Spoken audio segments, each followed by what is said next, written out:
Le gouvernement espagnol suggère que l'autonomie de la Catalogne sera rapidement suspendue. Un conseil des ministres extraordinaire est prévu ce samedi. Réaction d'impatience ce matin après la lettre envoyée par Carles Puigdemont peu avant l'expiration de l'ultimatum.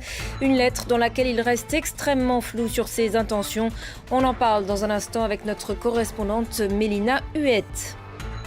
La crise catalane devrait logiquement s'inviter au sommet européen de Bruxelles qui s'ouvre tout à l'heure, mais qui sera largement consacré au Brexit. Theresa May doit intervenir ce soir, mais sa volonté de négocier déjà les futures relations de l'UE avec la Grande-Bretagne fait toujours piétiner les négociations.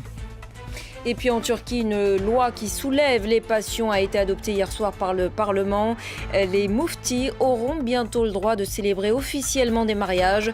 Une entorse au principe de laïcité théoriquement en vigueur dans le pays. Reportage à suivre de notre correspondante Fatma Kizilboga. Bonjour à tous et bienvenue si vous nous rejoignez sur France 24. L'ultimatum de Madrid aux autorités catalanes a donc expiré. Le pouvoir central semble désormais à bout. Il envisage à présent la suspension de l'autonomie de la Catalogne à l'issue, a priori, d'un conseil des ministres extraordinaire qui est prévu pour ce samedi. On écoute tout de suite le porte-parole du gouvernement espagnol. Il s'est exprimé tout à l'heure. Au sein du gouvernement, nous regrettons profondément l'attitude du gouvernement de Catalogne de rechercher délibérément et systématiquement l'affrontement malgré les dommages que cela crée au sein de sa communauté autonome. Le gouvernement rappelle la violation de la Constitution du statut d'autonomie de la Catalogne. Le gouvernement prendra tous les moyens nécessaires pour restaurer le droit et l'ordre constitutionnel.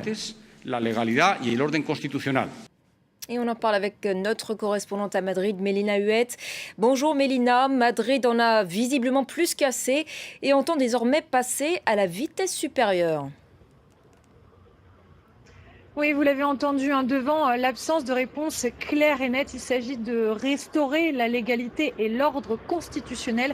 Et pour ce faire, on envisage de plus en plus la mise en application de l'article 155 de la Constitution qui permettrait, je le rappelle, de prendre le contrôle de tout ou partie de la région de Catalogne. Alors évidemment, ça ne peut pas se faire du jour au lendemain. Au préalable, un conseil des ministres extraordinaire est prévu ce samedi pour dire clairement quelles sont les prérogatives sur lesquelles le gouvernement central veut prendre le dessus.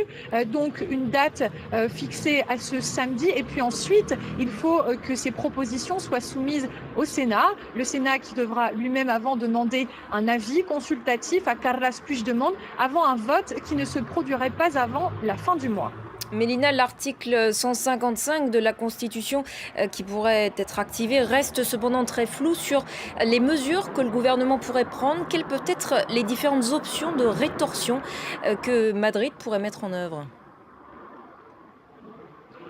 Maintenant, c'est toute la question qui se pose, c'est effectivement très flou puisque ça n'a encore jamais été mis en application depuis la proclamation de la Constitution en 1978.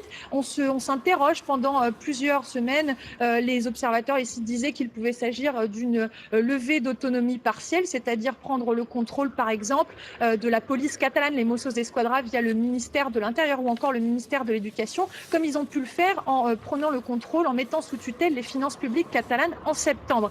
Mais depuis plusieurs jours, maintenant, on s'accorde à dire que cette suspension d'autonomie pourrait être totale.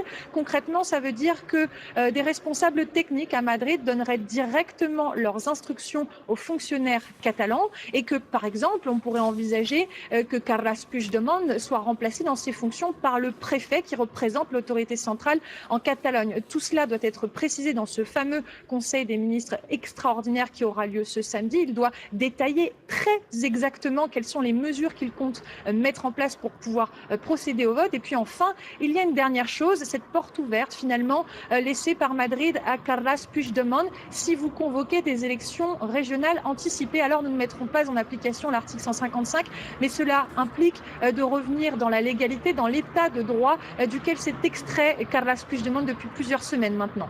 Merci beaucoup Mélina Huette pour ces précisions depuis Madrid. Mariano Rajoy, malgré ce contexte, est tout de même attendu au sommet européen de Bruxelles.